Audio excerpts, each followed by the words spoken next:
आप सुन रहे हैं डीजे सोनसिंह ते काम तबल पानी वाले का तेल कथे शराबी और ये गीत के रचना करे है हमारे भैया शेर सिंह मरावी। हमारे भैया शेर सिंह मरावी। आओ साथियों, आप मन के बीच में आप मन के मनोरंजन के लिए आदिवासी गीत।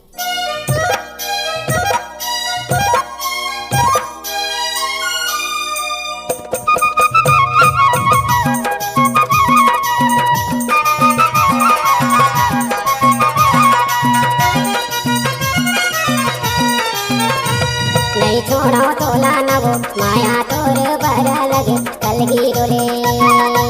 नहीं छोड़ो तोला नवो माया तोर बरा लगे कलगी डोले।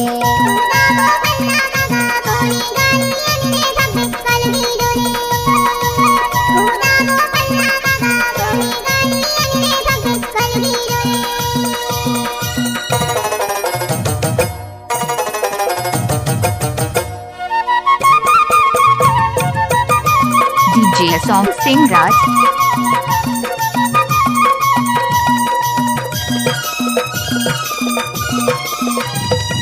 तोर माया के मारे भाई वो याद न वो याद दौड़ा वो तीर माया हो। तोर माया के मारे वो भाई याद न वो याद दौड़ा वो तीर माया हो।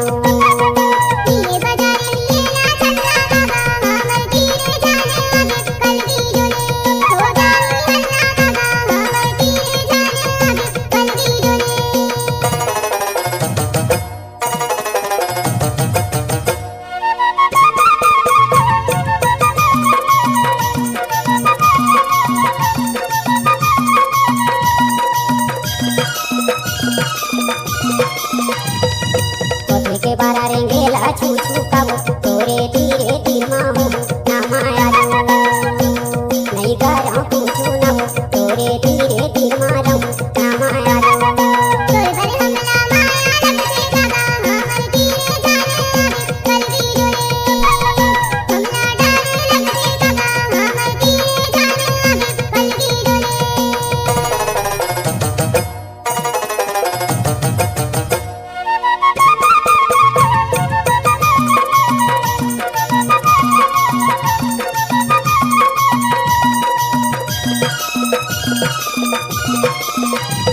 पैरा हो चिया ना वो तबेले घूमो रे संगा कलगी डोले।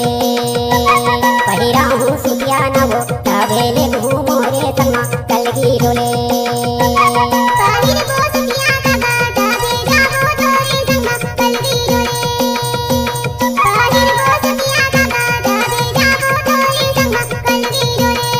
ले जानी मार के ले जानी मार के ले जानी मार के पाए पाए पाए पाए पहिले